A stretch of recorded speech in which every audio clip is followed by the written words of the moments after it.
আসসালামু আলাইকুম। আপনাদের মাঝে আবার একটি ভিডিও নিয়ে আসলাম। গুরুত্বপূর্ণ কিছু কথা বলবো বিদেশের ব্যাপারে।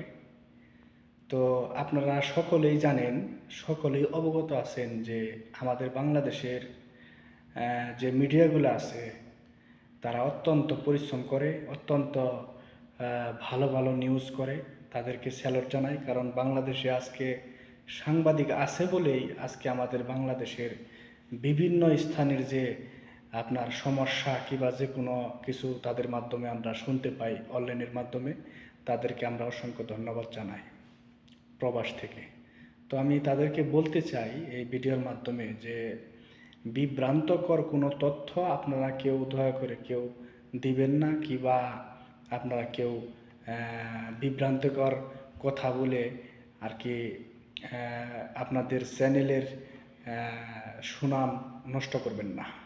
তো আমি বলবো যে বিদেশ নিয়ে যারা আজকে এত সুন্দর সুন্দর নিউজ প্রচার করেন, তো আজকে আমি বলবো যে দুবাই, আরব আমিরাত, দুবাইতে ভিসা চালু হয়েছে, এটা নিউজ এসেছে, কিন্তু এখন পর্যন্ত দুবাইতে কোনো ভিসা এখন পর্যন্ত চালুর প্রক্রিয়া শুরু হয় নাই। তো ইনশাআল্লাহ দুবাইয়ের ভিসা চালু হবে আশ্বাস দিয়েছে, তাড়াতাড়ি হবে না। আপনারা দ্রুত না জেনে, সরকারিভাবে না জেনে না শুনে কখনোই আপনারা পাসপোর্ট কোনো ট্রাভেলস এজেন্সির কাছে জমা দেবেন না। আর যদি ট্রাভেলস এজেন্সির কাছে দিয়ে আপনারা প্রতারিত হন, তাহলে আপনারা সমস্যার মধ্যে পড়তে পারেন।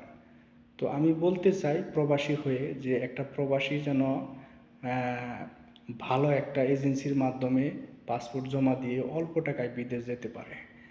আর আরব আমিরাতে যারা যাবেন তাদের ভিজিট ভিসা চালু হওয়ার আশ্বাস দিয়েছে, কিন্তু আপনার যে এমপ্লয়মেন্ট ভিসা যেটা হয়, ওয়ার্কার ভিসা, এখন পর্যন্ত এটার কোনো রেজাল্ট আসে নাই। তো আশা করি আমাদের নতুন সরকারের উদ্যোগে ইনশাআল্লাহ আমরা আশাবাদী যে ইনশাআল্লাহ আমাদের জন্য, প্রবাসীদের জন্য ভালো একটা সুনাম নিয়ে আসবে কিংবা সুখবর নিয়ে আসবে।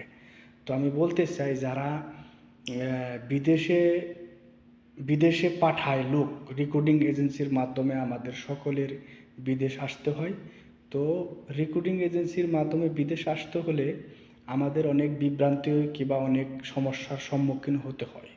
তো আমি বলতে চাই প্রবাস থেকে একটা প্রবাসী হয়ে কখনো ওই গরিব মানুষের পেটে লাথি মেরে তাদেরকে আজকে বিভ্রান্তিকর কথা বলে এক কোম্পানির কথা বলে আরেক কোম্পানিতে, আরেক কোম্পানির কথা বলে আরেক কোম্পানিতে, কিংবা সাপ্লাই ভিসা দিয়ে তারা ন্যায্য টাকা নিয়ে আজকে 1-1.5 লাখ টাকার ভিসা 5-7 লাখ টাকা নেয়।